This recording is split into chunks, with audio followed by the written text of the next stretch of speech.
I will tell you that I have been sitting here doing my morning glory show. And I was like, okay, let me just do it all in the same window because I didn't want to have to go off and then come back on. Mhm. Although I could see where that could be better served, or doing something for the sake of the stuff that is posted. But yeah, so I am curious about life. I am so curious all the time. So thank you for coming in on this wonderful Saturday. Absolutely. Thank you for having me. Ah, yes. Okay, so let me sort of piggyback off of where I was for a second, because as I think about it, I think that this kind of relates to there was a housing projects in Chicago, and I forget what they were called, the tall buildings, the something, was it Gavani Green or something like that? Ca- Cabrini Green. Cabrini Green. Thank you for that correction. And I was talking about how so many studies that were done on that particular thing, and they found what happens, from what I understand, in places like that is that proximity to and shared space can have a number of effects, but one of which that was not desired was this ability to organize people, and to mobilize people because of shared interest. And here in Cleveland, when I had befriended at the time Claire Freeman back in Mhm. the day, and Claire Freeman was the director of HUD or CMHA here Okay. at one time, and like many of our Black um, uh, leaders, they found a way to prosecute her and send her to jail. Um, Is she the wife of was she the wife of Don Freeman, the political activist? no, no. Okay.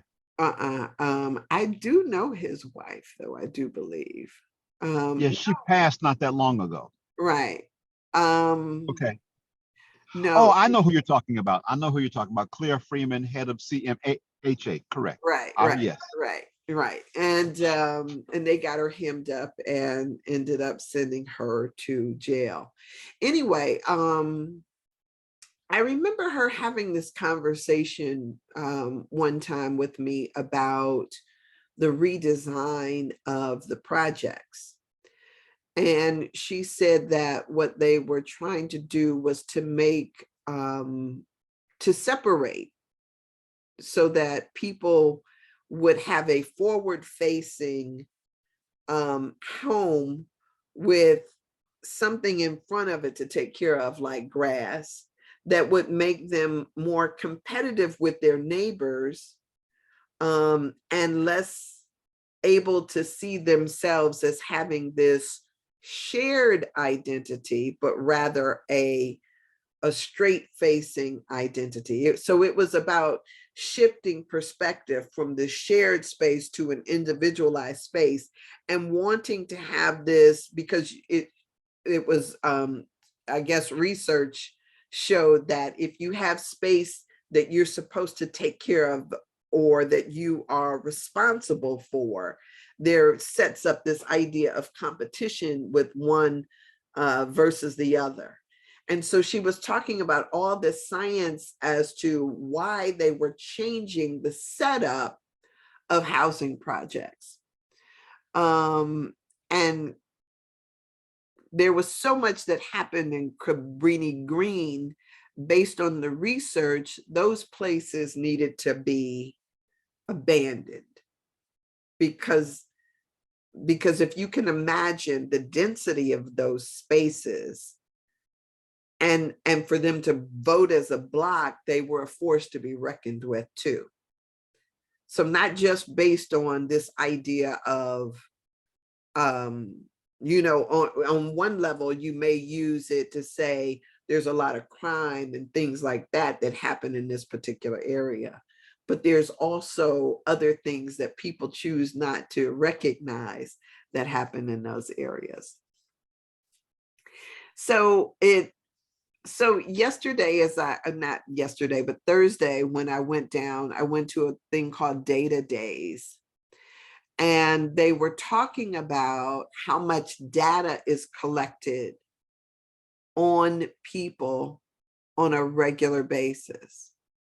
And this data allows people to use what they learn for social engineering, which brought me back to the conversation or the clip that you sent me about surveillance capitalism. So for people who have never heard of surveillance capitalism, can you explain that a little bit?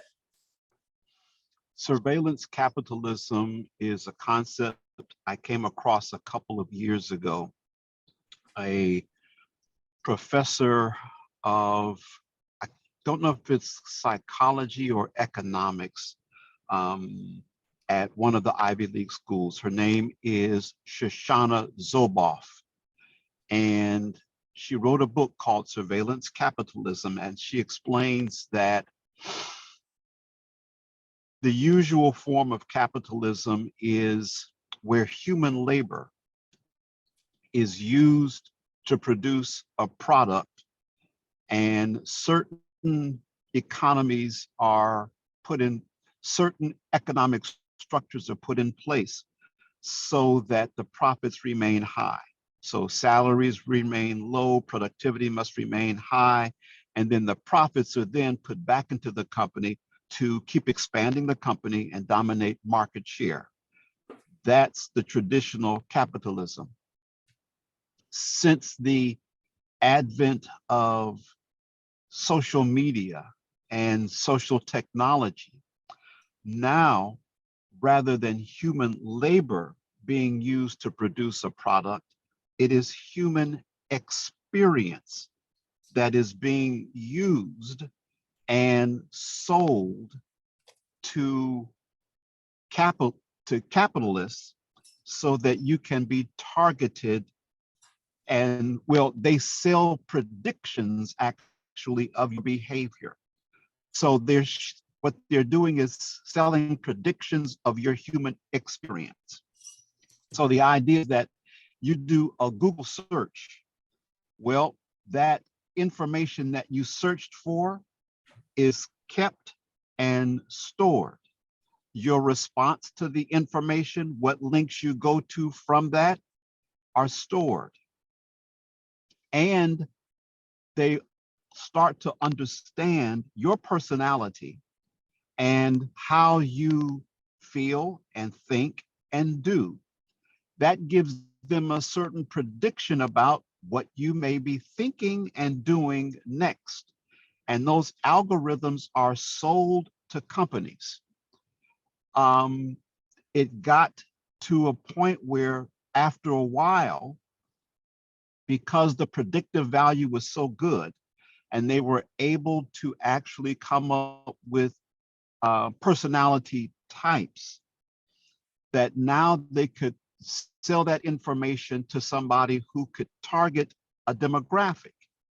And once they understood how they could predict your behavior, they started to understand how they could manipulate your behavior. So for instance, in your social media, whether you're on Facebook or Messenger or Instagram or WhatsApp, all of these things feed data to Facebook. Google does the same thing, such that you do a search for something, and all of a sudden now you will see a post about something similar, and then based upon how you react to that post, you may get an ad for something. Well, now what they're doing is based upon your predictive value, they can send you something to actually manipulate your behavior in the real world. This came through in a scandal that was revealed about 4 or 5 years ago. It was called Cambridge Analytica. The founder is a guy by the name of Mercer, who was a big funder for Donald Trump's campaign. They actually, Cambridge Analytica had gotten so much data on personality types in America and Great Britain that they were actually able to send posts that could influence the direction that Brexit took in the United Kingdom, but also from a whistleblower, guy by the name of Wiley. He was able to prove how people in American presidential election between Trump and Clinton had been manipulated to vote one way or the other based upon information through posts and things that they got, which pushed them to do something in a certain way in the real world. And so that's where we are now in terms of our experience online is being collected, it's being stored, and it's being sold because they can predict. I'm sure, anybody listening has had the idea of, maybe sitting around chatting and talking and then deciding, oh, I want to look this up. And you type in just one letter and all of a sudden, oh, it was able to predict what you were going to type because your phone had been listening and had been watching you, tracking your keystrokes, tracking your posts, tracking what you like, tracking your emojis that you use to predict your mood and behavior patterns.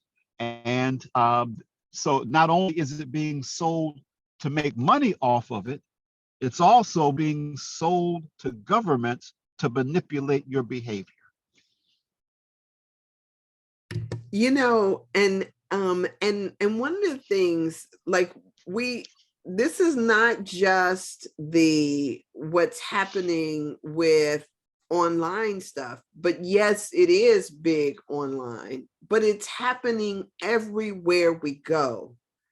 People are collecting data and information, whether we go into healthcare facilities or we go in any number of places. That data is being stored and cross-referenced in this, based on this World Wide Web. And so people are always mining for information, not just post.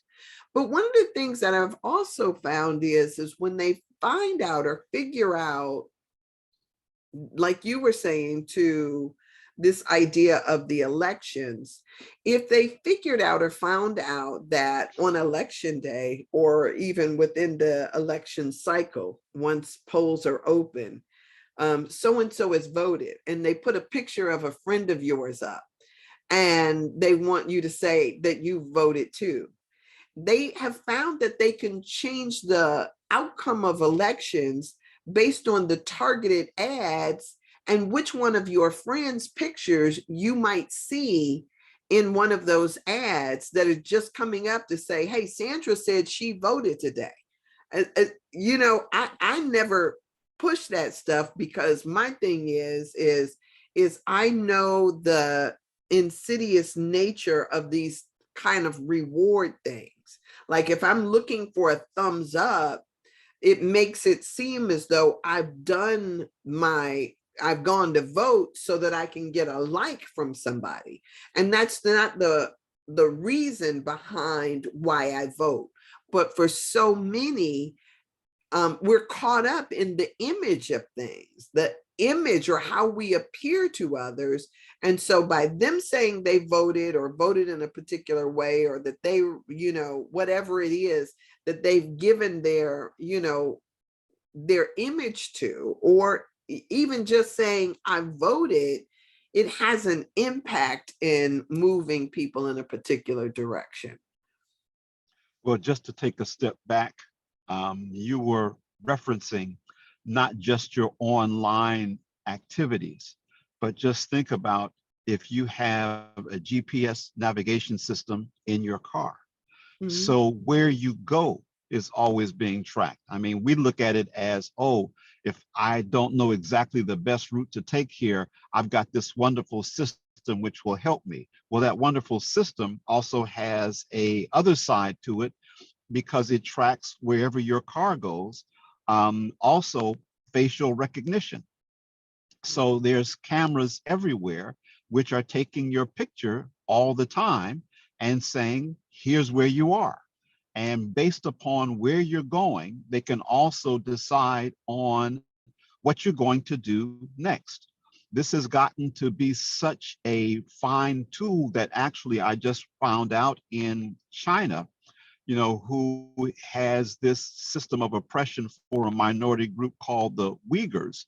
They are in open refugee camps, and the only thing around are cameras, facial recognition cameras, which can see who's doing what, when, and where, such that if they leave a certain area, guards can be targeted to go to that area. They don't need them standing around because not everybody is going to try to leave because they understand that they're being monitored. But for those who have the cojones to try to leave, there are cameras watching all their faces.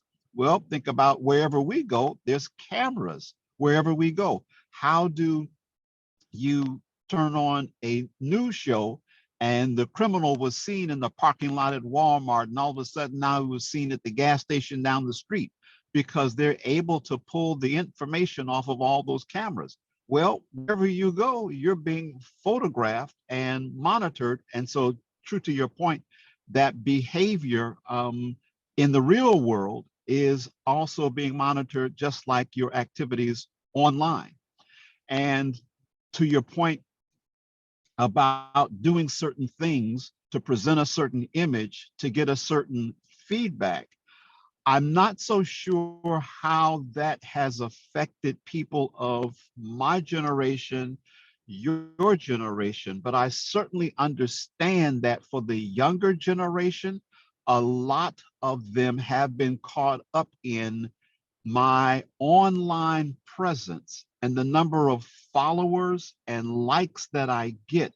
Not only is it a monetary, not only is it a monetized experience, but it is also validation for who and what I am, or quote unquote, the popular term now is for my brand. And that my self-esteem comes from how many people like this TikTok, how many people are are what do they say, making it go viral. Mm. How our self-esteem is tied to this online image. And what it goes to is this point that Ms. Zoboff was raising. We have a sovereign right to our internal world that is not it should not be a marketable commodity. And until we recognize and understand that we truly have a sovereignty over our thoughts and ideas and our emotions, then this need for external confirmation of who and what I am and my value is only going to get worse. Mm. Yeah, and there's so much there. At Data Days, um, they talked about all the ways in which people collect data.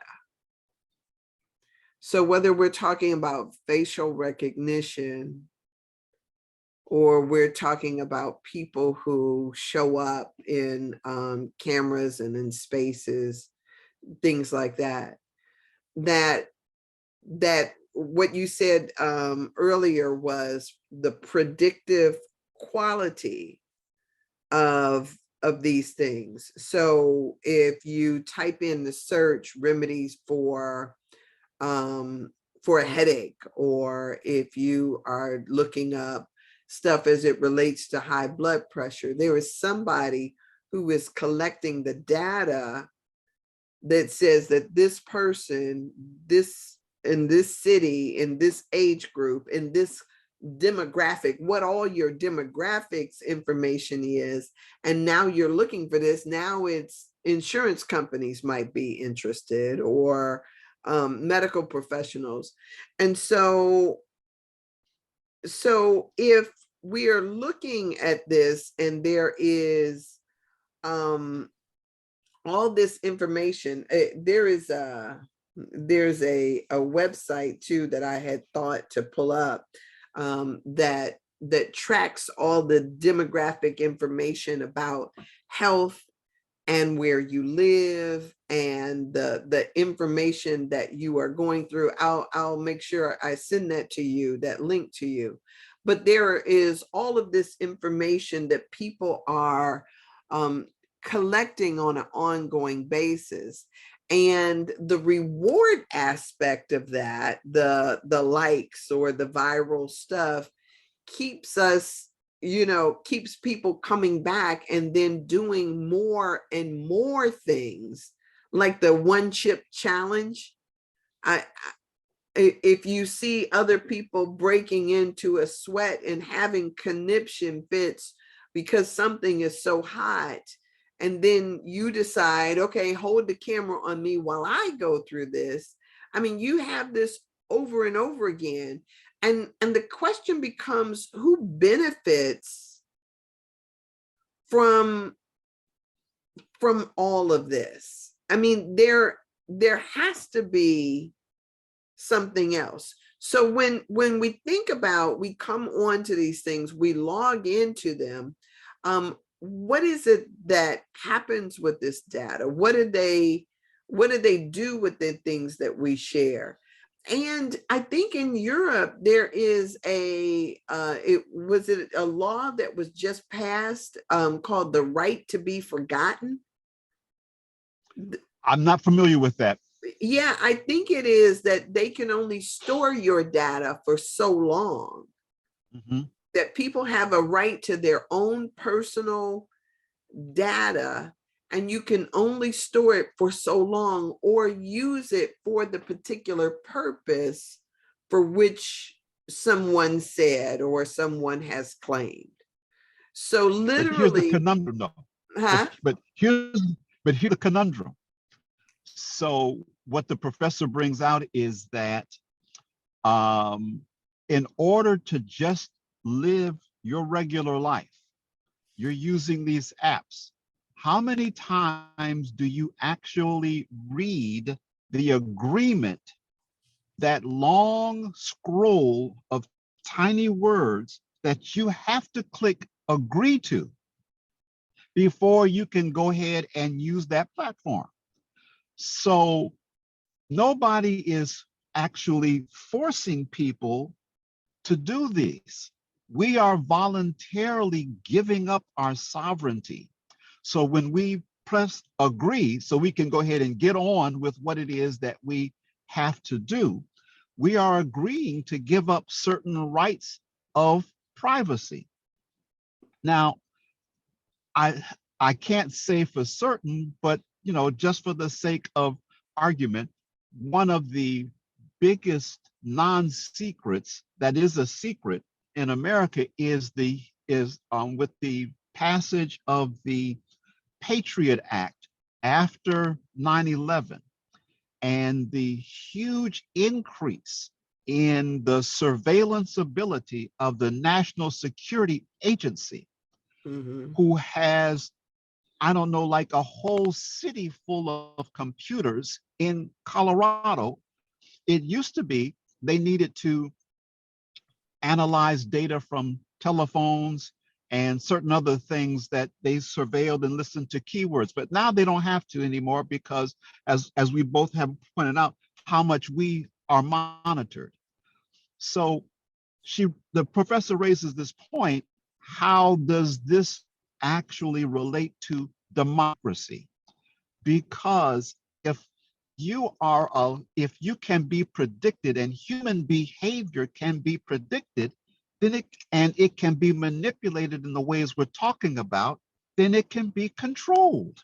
Mm-hmm. And isn't that the ultimate goal of the elite at this time on the planet Earth? There's 7 billion people. It's like, let's go back historically to the Roman Empire. The warrior armies had gotten very good at conquering all these lands, and so their domain had these far extensions. But even when they took over armies of other country and they paid mercenaries, they still did not have enough man and woman power to physically control everyone. So they had to come up with an ideology. And that's when the Council of Nicaea came up with the dogmatic version of Christianity. And Christianity became the ideology of the Roman Empire because they could not physically control everybody. So they had to exert a emotional, mental control over people, and a common shared religion is what came out of that. So let's go now. So they can't physically control everyone. But how can you control people? Well, if I can predict what they're going to do, if I do this, here's the response I can get. So I'm already playing chess. I know what moves I'm going to make. I know what the probability of the moves they're going to make. So already I have in place. She also points out the inequality of data. These companies and governments know so much about us, and we know so very little about them. So there's this asymmetry of information. So Mm-hmm. we can't do much to predict their behavior. And unless we're organized enough, we don't know how to use the levers of power to control that. But they know all this about us. And I say ultimately because it's the need to control 7 billion people. Because if 5 billion people, 3 billion, 2 billion people decided, I'm no longer going to be a cog in the machine, at a certain point every day, we're going to sit down and meditate, and we're going to send the energy of peace and ascendancy to this planet. They can't control that. There's no way to control what can happen if we understood who and what we are, our true value, and what we're capable of. But instead, we're fed the idea we're a human being, and you're limited by your likes and dislikes. You're ruled by what you are drawn to and what you're repelled by, and they can always manipulate those things, keeping you under control of the lower 3 chakras as opposed to the upper ones. Yeah, and so that is such an amazing point. And what it sounds like to me is the moment that Toto goes over and draws the curtain back on the wizard and shows everybody what has been happening all along, that they've been manipulated by an idea that is just because it was shared, projected out there, and nobody ever questioned it until this little dog comes out and pulls the curtain and says, hey, look at who's behind all of this. Now, And it was an impotent old man behind it, right? It yeah, was somebody that really had no true power other than the image it was able to project into the world and have everybody agree, yes, you are all powerful, all wise, and all knowing. yes, yes, yes. And so when I think about it from from that standpoint, it's a lot of people. I love the Wizard of Oz, right? A lot of people are out in the poppy field, and they are so high and so they're sleepwalking and don't really desire to see or to know what's going on. But it seems as though if we are all about the business of seeing, and this is one of the things that the movies are, do for us all the time, is that they are really about this idea of how well, wait a minute. So is it a superhero that is coming to rescue us, or is it that all of these people are out here trying to take over the world um, through things that many of us are oblivious about because we're still asleep to this? And I Well, I don't guess, think they're trying. Go ahead. Go ahead. no, Go ahead. I guess the question is do people really think that this matters, that their pushback on this will change their life one way or another? Maybe for so Um, many today, that maybe many people don't believe that it matters. But at the but end of the day, but but enough people.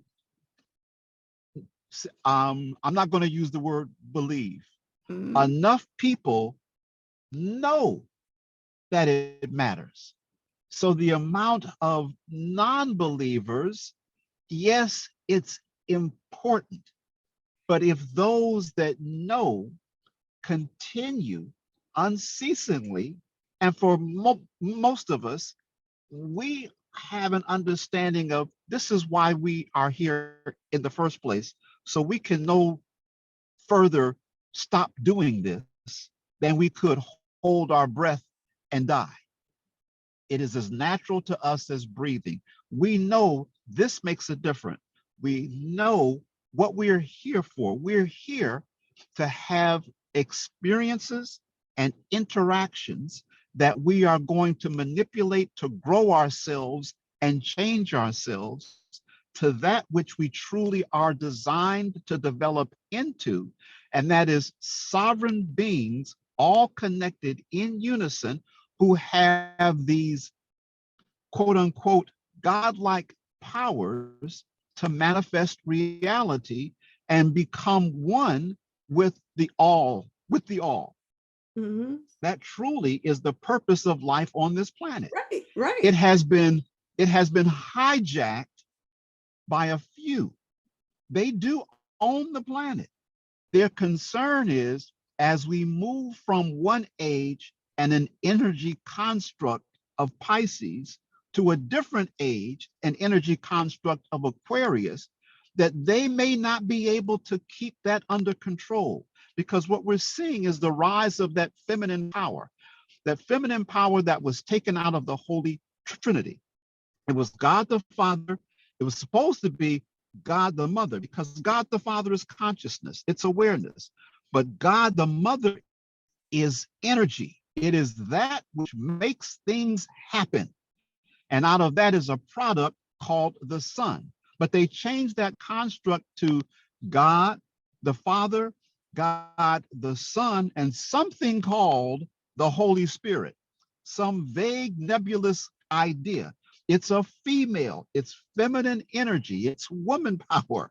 Right. And so they have taken that, and we are completely unaware of this existence and how we manipulate it and grow it. Their concern is as we move into that age, they will not be able to control our minds, our bodies, and our attention, and they will lose control. Their fear is they will no longer be in control, and the life of luxury that they have will no longer exist.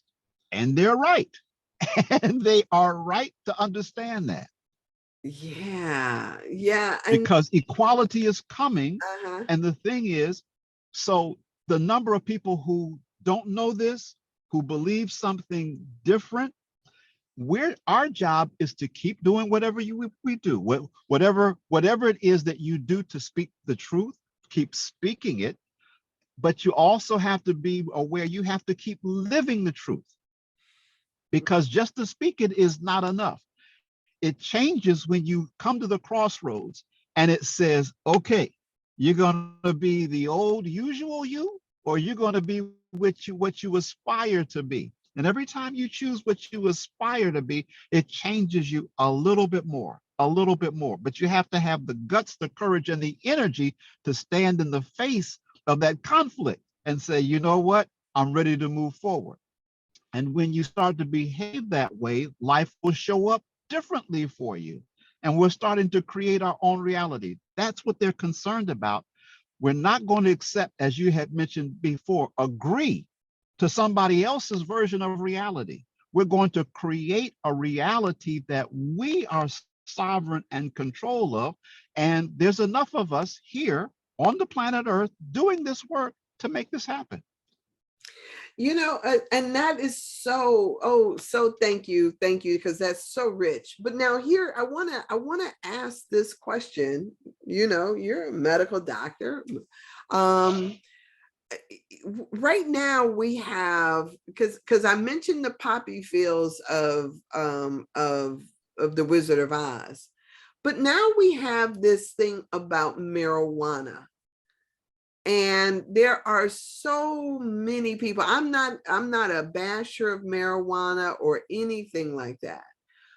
But do you think that on some level that is part of the concerted effort Absolutely. to make us sleep to this truth? Absolutely. Absolutely. And here's the two sides to this. So I've been for a long time an advocate of legalizing drugs, because in the countries where they've legalized it, the crime surrounding it goes away. And that was my biggest concern, the crime around it. However, the other side is, now, I don't know about you, but I know lots of people who have used all sorts of drugs, but only a small percentage get addicted. And here's my understanding. You have to have a certain amount of emotional discomfort, a certain amount of spiritual discomfort for whatever has happened. And once you come upon your drug of choice, you whatever it was that was paining you pains you less. And because you haven't fixed the pain, because you haven't dealt with the problem and healed yourself, you're going to use a painkiller, an artificial substance that helps you function like an ordinary person. Now, not everybody has that kind of pain, which is reduced by drugs. So people don't get addicted, but enough people do where it is truly problematic. Now, for the recreational users, the functional people that I know, I knew people who had jobs and families who were heroin addicts. They shot heroin 4 or 5 times a week and still had I can't vouch for the quality of their family life, but they raised children, they had husbands and wives, and they had jobs. But the problem is, you're right, that level of that external aid that you use to relieve your anxiety, to relieve your system, your symptoms of stress, will prevent you from engaging in life fully, because you have been placated, because you have been domesticated. We have within us the ability to calm and quiet ourselves, because that stress response is a physiological response, but it starts at an intellectual, an emotional, a spiritual level, and then it has a physical response. And so there are ways to deal with it. And so that's where the energy work comes in. The Reiki, the acupuncture, the yoga, the Qigong, the aerobics, all of that physical stuff can help quiet down all of that. But for some people, they find it very easy to take a pill, to smoke something, to snort something, to inject something, to inhale something, because it works fast and it's very effective, except that you never go through the pain. And until you go through the pain, you'll never be a fully healthy vehicle to receive the divine and to transmit the divine, which is your ultimate goal. So you are actually stunting your growth when you use these things. And that's what they find out about teenagers who are using marijuana. So their prefrontal cortex, where the higher levels come in and the ability to reason and discern and intuit, slows down its development if you start using drugs before the age of 30, slows it down. After the age of 30, there's an effect, but at least the brain has fully developed, but you can slow it down. And so we are actually slowing down and stunting our behavior as adults if you never deal with whatever trauma, whatever emotional thing has come through, as we have spoken before, through our lines, whatever DNA mutations have caused us to exhibit certain kinds of behavior. Until you fix that, you're always going to need something to help you to function. Whereas the goal is, I need to become the perfect vehicle for the divine to come through me so that I can express that in the world. I give God an opportunity to live in its creation, and I benefit from the knowledge, the wisdom, and the power of the God that comes through me. That is so, look, I want to applaud, but I don't want to take away from my time that I got here.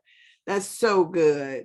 So now I am in total agreement. I'm always talking to people about breathing through pain or leaning into the discomfort that we have, because you got to go through it in order to grow through it. I mean, there is no way around it except for through it. So I am in absolute agreement.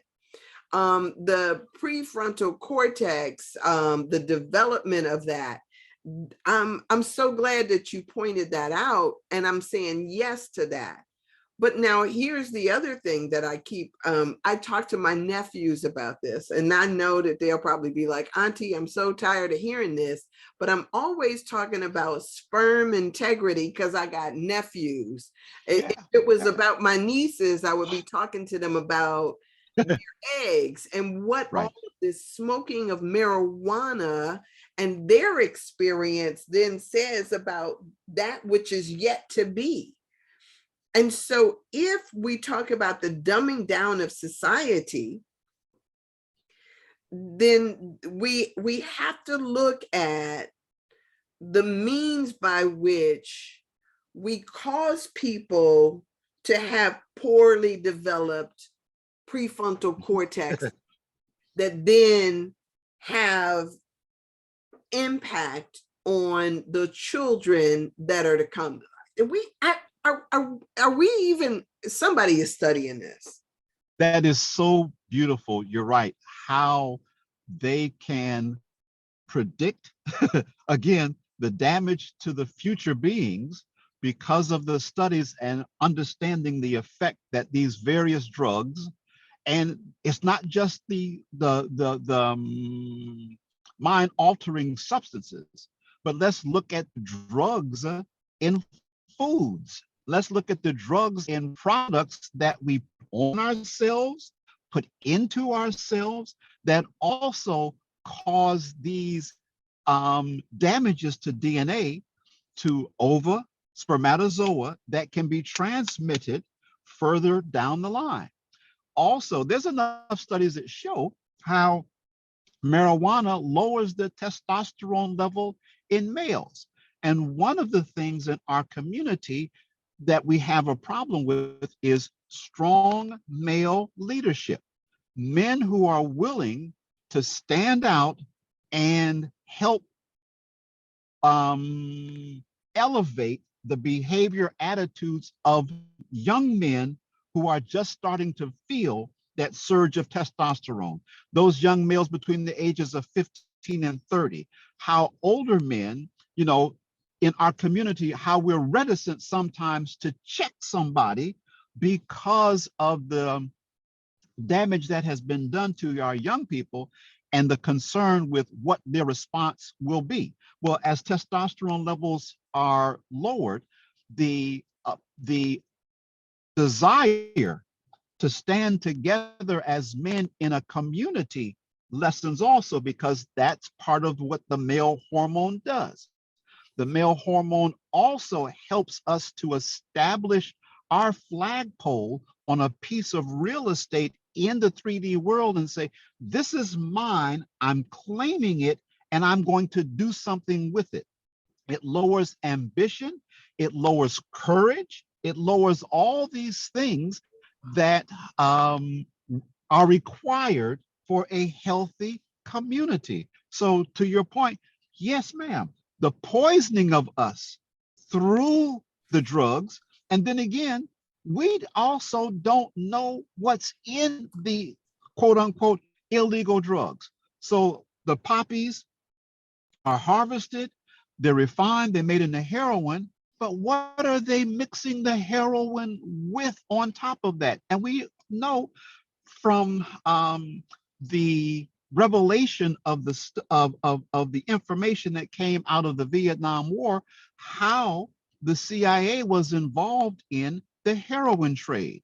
We're aware of how the government was involved in the cocaine cartels and the use of cocaine starting in California, and freebase and crack.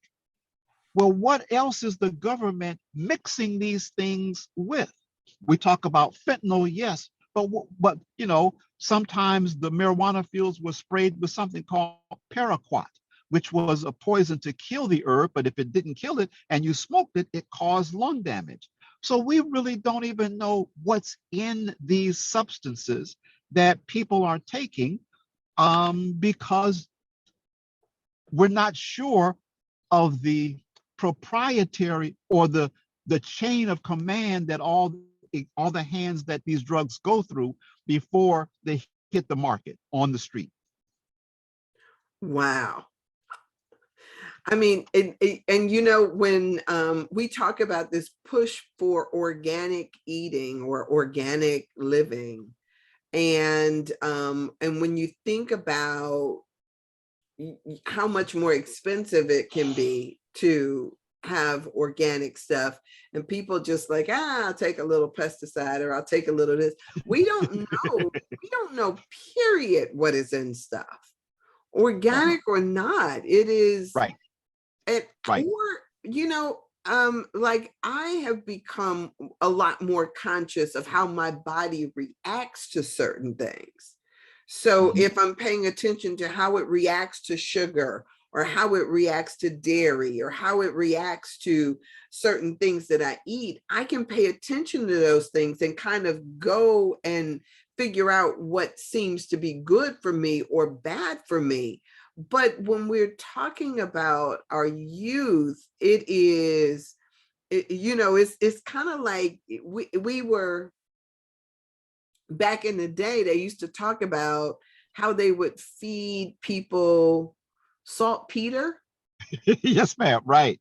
That's right. In schools and in prisons to cut down on the sex drive. And what then does that do? What was it? Somebody just told me the other day that, they said, well, if you want to get your dog to be more docile, get his things cut off, right? And as if, yeah, talk about social engineering. There is always these little things that we're doing, trying to suppress, dumb down, do all of these things. And if we're not paying attention, if we're not like being aware, then we become subject to this. And that's Well, you raise a strong point on a fundamental approach, and that is attention. And that is being conscious, making conscious choices, being aware. Don't forget the prime symbol in Kemet for the divine was an eye. There's an eye for Heru, the sovereign king, which is what we're trying to become in our lives, and the eye for Osir, which is what we become when everything, thought, feeling, and action are completely in harmony with the divine. It was being able to see, being able to, not being able to hear, being able to see. And so what we pay attention to, and to expand on your point, how careful you are about paying attention to your reaction to what you put in. Let's go that over to our youth. So what about the activities of what they hear and what they see? The programming, the poisonous programming content in their social media, in the entertainment field, in all these avenues that they are essentially ingesting into their brains before they have a strong reasoning capacity to filter it out, before we've put in a very strong core of value system. These are the values of our community. This is the values of our culture. But they see and hear all these other things that kind of make that difficult, because they're not aware that we haven't taught them, and they don't have actually the physiological capability of discernment of paying attention to everything they hear, see, smell, taste, and ingest physically. And consequently, we're getting the kind of product that we have in some of the young people, because plenty of the young people are wonderful. They're on the right track. They are what we need them to be to take over. But there's enough that we have to rescue and save. As W.E.B. Du Bois, he talked about the talented 10th. There's a certain percentage of people we're not going to have to worry about. No matter what's thrown at them, they're going to be fine. But we have to have our concern for those that are vulnerable, which are a large number, and we really don't want to leave the youth behind. So we have work that we have to continue doing. right. And so, but my concern too, though, is that in the youth that are the youth that we have now, while there is a lot of hope, they are also the parents of our next generations. And so if I have to keep circling back to take care of your sperm, take care of your eggs, Yeah. And recognize that everything you do in this life is affecting the next that is to come. I'm gonna keep drumming that into. And in regards to that, also who you share your eggs and your sperm with. Yes, yes. I mean, but it is like one of those things we're putting, people put them out there all the time. You don't know which is, this idea, like when you talked about the Father, the Son, and the Holy Ghost, or the Father, the Son, and the Mother, right? When we put our seed into that fertile, receptive soil that people call the Holy Spirit, right? Which is the female receptive energy. What it does is it gives back to us that what it's just put into it. So if what we're giving out is already spoiled, it has no choice but to give us back something that is going to that we got to figure out how to deal with. We talk about crack addicted babies. We talk about babies that are born to addicts all the time. And yes, babies are resilient, but if they got zombies raising them, we still have issues.